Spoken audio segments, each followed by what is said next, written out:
नमस्ते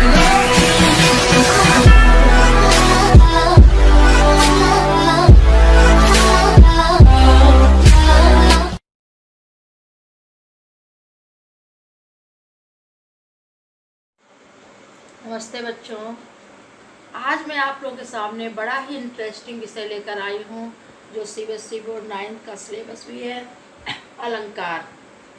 अलंकार मीन्स वह शाब्दिक अर्थ अलंकार का होता है आभूषण, और अलंकार शब्द दो शब्दों से मिलकर बना है, अलम प्लस कार। अलम माने होता है सजावट या अलंकार गहने, और कार माने होता करने वाला। तो जो सजावट करता है उसको हम अलंकार कहते हैं। इसी प्रकार कविता में जो सजावट करने का काम करते हैं, जो तत्व, उनको हम क्या कहते हैं? अलंकार कहते हैं। जैसे तरन तनुजा तट तमाल तरवर बहु छाए।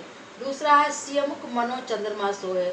देखिए, इसमें भी ताता के आवरण से आपके कविता में सौंदर्य उत्पन्न हो गया है, और इसमें भी सीता के मुख में चंद्रमा की संभावना करके अर्थ के हिसाब से जो है इसमें एक सौंदर्य उत्पन्न हो गया है। तो इस प्रकार से अलंकार के दो भेद बन गए हैं। एक शब्दालंकार, जहाँ शब्दों के माध्यम से जो है कविता में सुंदरता आती है, और दूसरा जो है अर्थालंकार, जहाँ शब्दों अर्थों के माध्यम से कविता में सुंदरता आती है। नीचे आपको देखिए समझाया भी गया है कि अलंकार के दो भेद हैं, शब्दालंकार, अर्थालंकार। शब्दों के माध्यम से काव्य सौंदर्य आता है तो उसे शब्दालंकार कहते हैं। देखिए शब्द ये है, तरन में ता, तनुजा में ता, तट में ता, तमाल। ता की आवरण से जो है एक लय सी बन गई है, सुनने में अच्छा लगता है, तो इस चीज को क्या कहते हैं? शब्दालंकार। दूसरा है सियमुख मनो चंद्रमा। सीता के मुख में चंद्रमा की संभावना की गई है, तो इसमें अर्थ के माध्यम से जो है काव्य में सुंदरता बढ़ी है, तो इसको अर्थालंकार कहते हैं। अब हम पूरे भेद सहित आपको एक एक करके समझाएंगे। तो अलंकार के हमने दो भेद बताए, शब्दालंकार, अर्थालंकार। शब्दालंकार के तीन भेद होते हैं, अनुप्रास, यमक और श्लेष।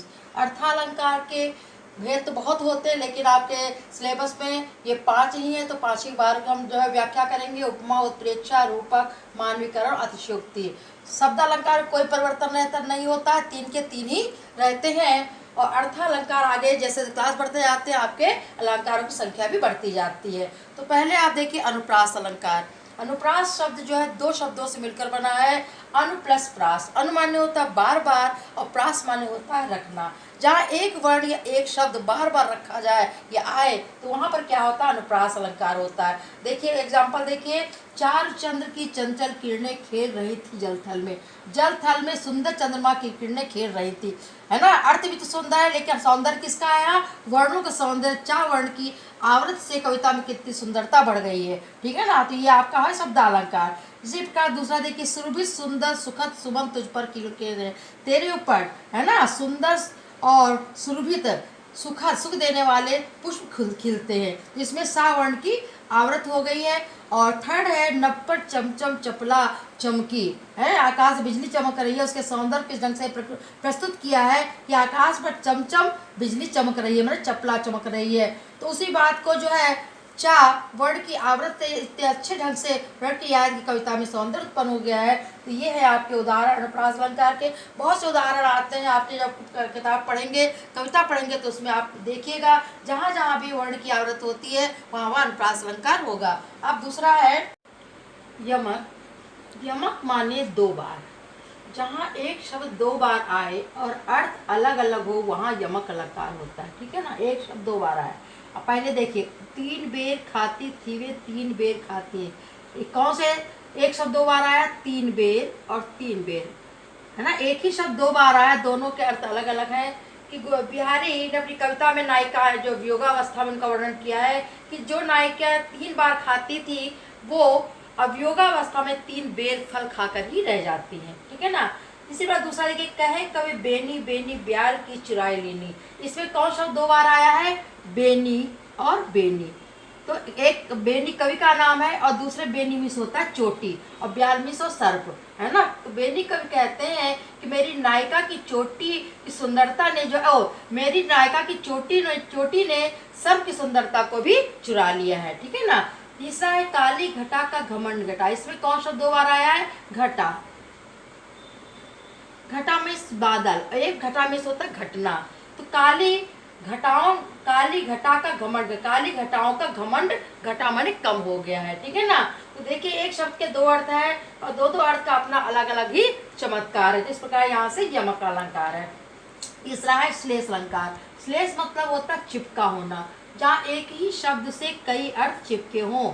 चिपके मतलब निकलते हो एक ही शब्द से, अर्थात निकलते हो, वहाँ श्लेष अलंकार होता है। जैसे सुवर्ण को खोजत फिरत कवि व्यभिचारी चोर।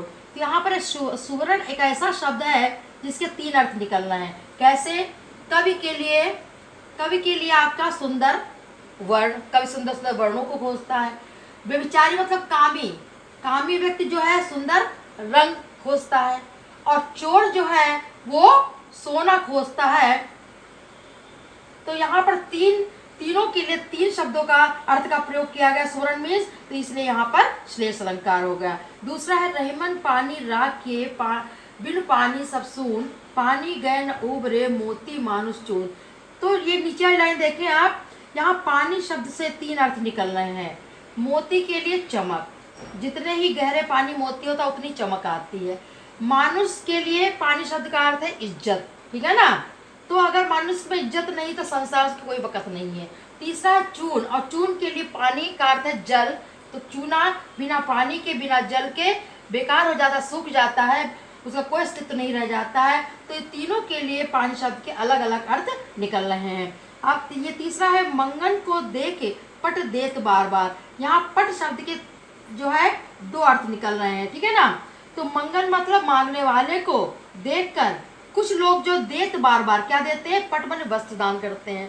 और कुछ लोग मंगन को देखते पट देत बार, पट माने दरवाजा बंद कर देते हैं। तो कुछ लोग जो है मांगने वाले को देख करके तो पट माने वस्त्र दान करते हैं, और कुछ लोग मांगने वाले को देख करके दरवाजे को बंद कर देते हैं। तो इस प्रकार से जो है ये उसके उदाहरण के द्वारा आपको ये तीनों शब्द अलंकार सोचो समझ में आ गए होंगे। और एक बात ध्यान दीजिए, अगर आप अनुप्रास, यमक, श्लेष तीनों के अर्थ समझ में आ गए, अनुप्रास माने बार बार प्रास में रखना, चाहे एक शब्द को बार बार रखा जाए। दूसरा यमक माने दो बार, श्लेष माने चिपका होना, इनका अगर अर्थ आपको मालूम हो जाते हैं तो आपको परिभाषा लिखने में कोई दिक्कत नहीं होगी। तो आज बच्चों इतना ही शब्दालंकार समझाएंगे, अगले जो है वीडियो में हम अर्थालंकार आपको समझाएंगे। धन्यवाद।